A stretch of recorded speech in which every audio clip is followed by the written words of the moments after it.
Sudan में सेना और अर्धसैनिक बल के बीच छिड़े संघर्ष के कारण जो भारतीय नागरिक वहां फंसे गए थे, उन्हें खतरे वाली जगह से निकालने के लिए भारत सरकार की ओर से हर संभव कोशिश की जा रही है। इस काम के लिए भारत ने ऑपरेशन कावेरी लॉन्च किया है।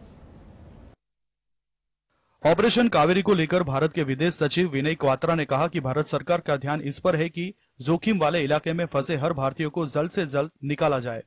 इसी के साथ उन्होंने बताया कि 3,400 भारतीयों में से 1,700 से ज्यादा लोगों को संघर्ष वाले क्षेत्र में से निकाला जा चुका है। विदेश सचिव ने जानकारी दी कि भारत लौटने के लिए करीब 3,400 भारतीय नागरिकों ने या तो ऑनलाइन रजिस्ट्रेशन कराया था या वे खार्तूम में दूतावास के संपर्क में थे। उनमें से 1,700 से ज्यादा लोग अब तक संघर्ष प्रभावित क्षेत्र से बाहर निकाले गए हैं। वहीं 600 से ज्यादा भारतीय या तो भारत आ चुके हैं या लौटने की राह पर है। रिपोर्ट के मुताबिक वर्तमान में कुल 495 भारतीय जेद्दा में है, वहीं अन्य 320 लोग पोर्ट सुदान में है। बाकी भारतीयों को खार्तूम से पोर्ट सुदान तक बसों से ले जा रहा है। बता दें कि एक चार्टर्ड फ्लाइट से 360 भारतीयों ने वापसी की, वहीं 246 लोगों को भारतीय वायुसेना के भारी लिफ्ट विमान C-17 ग्लोब मास्टर से महाराष्ट्र के लिए रवाना किया गया था। रिपोर्ट्स के मुताबिक सूडान में कुछ लोग बेहद जोखिम वाले इलाके में फंसे हैं। उन्हें राजधानी खार्तूम को बाहरी इलाकों तक पहुंचाने में खासी कठिनाई आ रही है।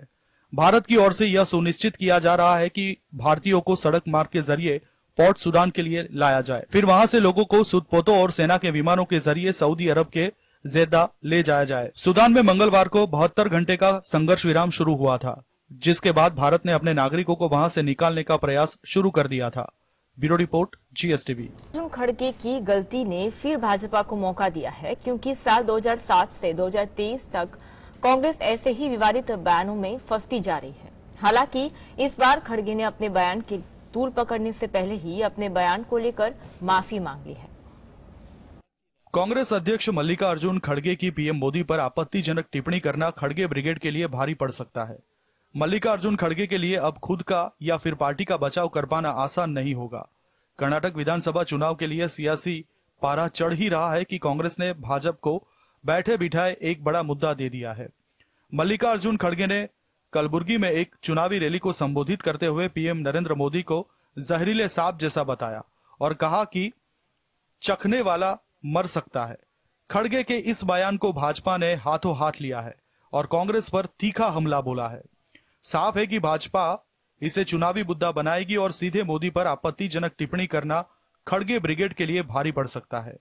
मल्लिकार्जुन खड़गे के लिए अपने ही गृह राज्य में अब खुद का या फिर पार्टी का बचाव कर पाना आसान नहीं होगा। मल्लिकार्जुन खड़गे की टिप्पणी ने कांग्रेस की 2007 से ही चली आ रही उस कमजोरी को फिर उजागर कर दिया है, जिसमें वे मोदी पर हमला करके फंसते रहे हैं। इसकी शुरुआत 2007 के गुजरात विधानसभा चुनाव से मानी जाती है। तब तत्कालीन कांग्रेस अध्यक्ष सोनिया गांधी ने नरेंद्र मोदी को मौत का सौदागर बता दिया था। फिर क्या था, पूरा चुनाव ही कांग्रेस लीडरशिप बनाम नरेंद्र मोदी में तब्दील हो गया था। खुद पर किए हमलों के भुनाने की कला में माहिर नरेंद्र मोदी ने सोनिया गांधी पर जमकर हमला बोला और पोलराइजेशन भी हुआ। नतीजे के तौर पर 117 विधानसभा सीटें जीतकर भाजपा ने फिर से सरकार बना ली, जबकि कांग्रेस 59 पर ही अटक गई। यही नहीं, कांग्रेस ने ऐसी ही गलती 2014 के आम चुनाव से पहले भी की थी। मौका था कांग्रेस कार्य समिति की बैठक का। इस दौरान मणिशंकर अय्यर से नरेंद्र मोदी के बारे में पूछा गया तो उन्होंने कहा कि इनका यह क्या काम है, हाँ चाय बेचना चाहे तो आ सकते हैं। यह चाय वाला कमेंट कांग्रेस पर इतना भारी पड़ा था कि पीएम मोदी ने अपनी चाय वाला इमेज को ही आगे रखा। यही नहीं, चुनाव कैंपेन की एक थीम ही थी चाय पर चर्चा। इस तरह कांग्रेस के हमले के जवाब में देश में गली गली चाय पर चर्चा का आयोजन हुआ और भाजपा ने उसे अपने पक्ष में कर लिया। इतना ही नहीं, बीते साल यानी 2022 में गुजरात विधानसभा चुनाव से पहले कांग्रेस लीडर मधुसूदन मिस्त्री ने पीएम मोदी को औकात बताने जैसी बात कही। पीएम मोदी ने इसे भी भुनाने में देर नहीं की और कई चुनावी सभाओं में इस बात का जिक्र किया। यही नहीं, 2017 में भी मणिशंकर ने नरेंद्र मोदी पर नीच वाली टिप्पणी की थी, जिस पर भाजपा ने तीखा हमला बोला था। इस बीच मल्लिकार्जुन खड़गे के बेटे प्रियांक ने पिता के बयान का समर्थन किया है। उन्होंने कहा कि महिलाओं का अपमान करने वाले और युवाओं का रोजगार छीनने वाले को क्या कहेंगे, वो हमेशा जहर ही तो उगलते हैं। Bureau report, GSTV। क्या महाराष्ट्र की राजनीति में भूचाल आने वाला है? क्या ठाकरे गुट के बाकी 13 विधायक एकनाथ शिंदे के संपर्क में हैं? यह सवाल इसलिए उठ रहा है क्योंकि उदय सामंत ने यह दावा किया है, जिसके बाद महाराष्ट्र की राजनीति में हलचल मच गई है। क्या महाराष्ट्र की राजनीति में एक और भूचाल आएगा? इसकी वजह उद्योग मंत्री उदय सामंत का दिया बयान है। मंत्री उदय सामंत ने खुलासा किया है कि ठाकरे गुट उद्धव ठाकरे में बचे सभी 13 विधायक मुख्यमंत्री एकनाथ शिंदे के संपर्क में है। साथ ही उदय सामंत ने दावा किया है कि एनसीपी के 20 विधायक और कांग्रेस नेता शिंदे गुट के संपर्क में है। इस समय राज्य की राजनीति में भारी उथल पुथल मची हुई है। ऐसे में उदय सामंत के दिए बयान से नई चर्चाओं को बल मिला है। खारघर कांड के बाद मुख्यमंत्री एकनाथ शिंदे को पद से हटाए जाने की चर्चा चल रही है।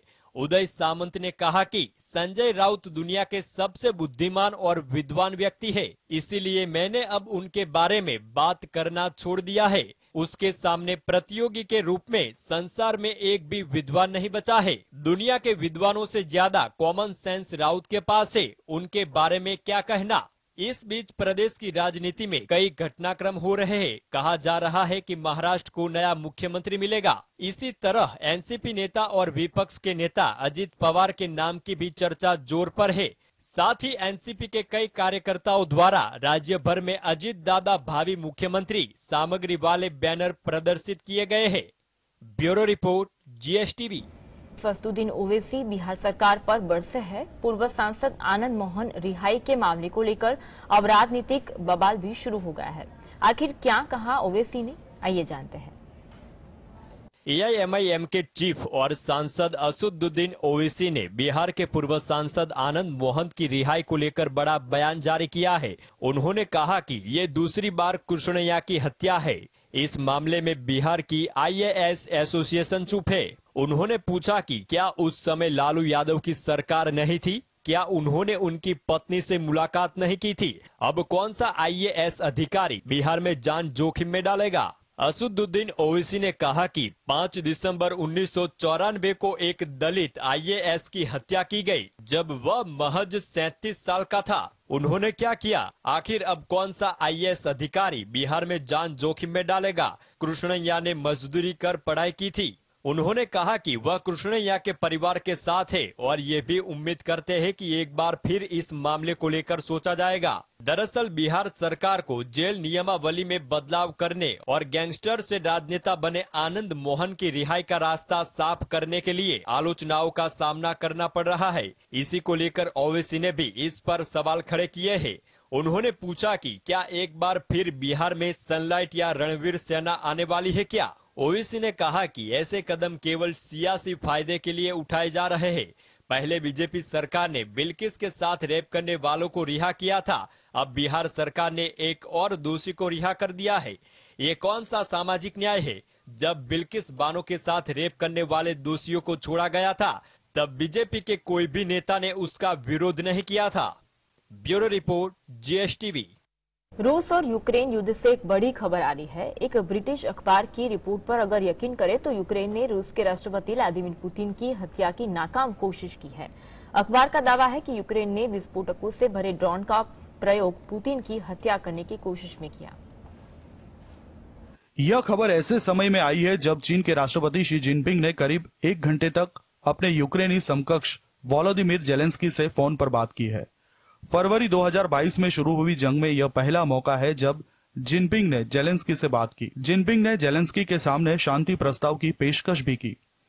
अखबार के मुताबिक यूक्रेन के एक ड्रोन के मलबे को इस हफ्ते की शुरुआत में मॉस्को से कुछ ही मील की दूरी पर तलाशा गया था। यह कहा जा रहा है कि या तो यह ड्रोन अपनी सीमा से ज्यादा उड़ गया या फिर यह रूस की राजधानी मॉस्को का चक्कर लगा रहा था। UJ-22 ड्रोन को नोंगिन्स्क के जंगल में पाया गया था। यह जंगल मॉस्को के करीब है। रूस की पुलिस की तरफ से बताया गया है कि ड्रोन में कनेडियन M112 विस्फोटक था और इसकी मात्रा 17 किलोग्राम से भी ज्यादा थी।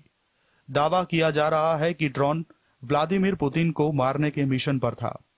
जिस जगह पर ड्रोन मिला है, पुतिन उससे कुछ ही दूरी पर बने एक नए औद्योगिक पार्क की यात्रा पर थे। पुतिन की हत्या की कोशिशों का दावा यूक्रेन के कार्यकर्ता यूरी रोमनेंको की तरफ से किया गया है। उन्होंने ट्वीट किया और लिखा, हमारे खुफिया अधिकारियों को रुडनेवो में औद्योगिक पार्क में पुतिन की यात्रा के बारे में जानकारी मिली थी। उनकी माने तो पुतिन के बारे में जो इंटेलिजेंस मिली उसने यूक्रेन को कामिकेज ड्रोन के लॉन्च करने के प्रेरित किया था। उसके बाद ड्रोन रूस के एयरस्पेस में क्रैश हो गया। हालांकि ड्रोन क्रैश होने के बाद औद्योगिक पार्क के करीब ही जाकर गिरा था। Bureau report, GSTV। और कोरिया की दुश्मनी की बहुत सी खबरें आपने पढ़ी या सुनी होगी। ये दोनों देश एक दूसरे को बिल्कुल नहीं सुहाते, यहाँ तक कि यदि उनके मित्र देशों के उनकी मर्जी के खिलाफ कोई काम हो जाए तो भी उन्हें बुरा लगता है। अब अमेरिका ने अपने मित्र राष्ट्र ब्रिटेन की एक कंपनी पर इसलिए हजारों करोड़ों का जुर्माना ठोक दिया है क्योंकि उसने उत्तर कोरिया को सिगरेट बेची है।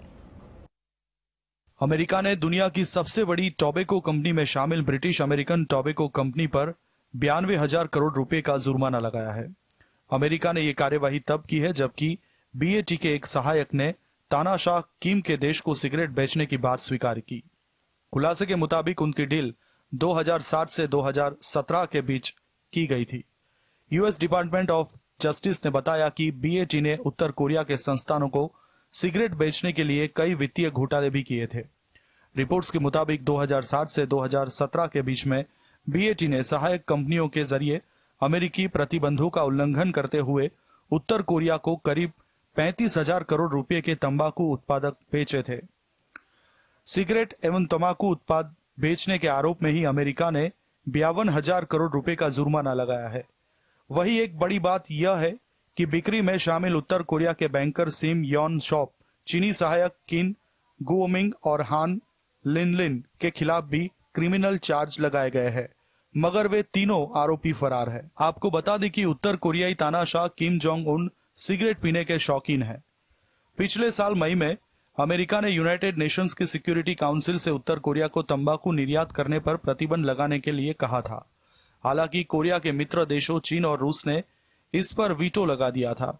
ऐसा बताया जाता है कि तंबाकू के कारोबार से उत्तर कोरियाई सरकार काफी ज्यादा कमाई करती है।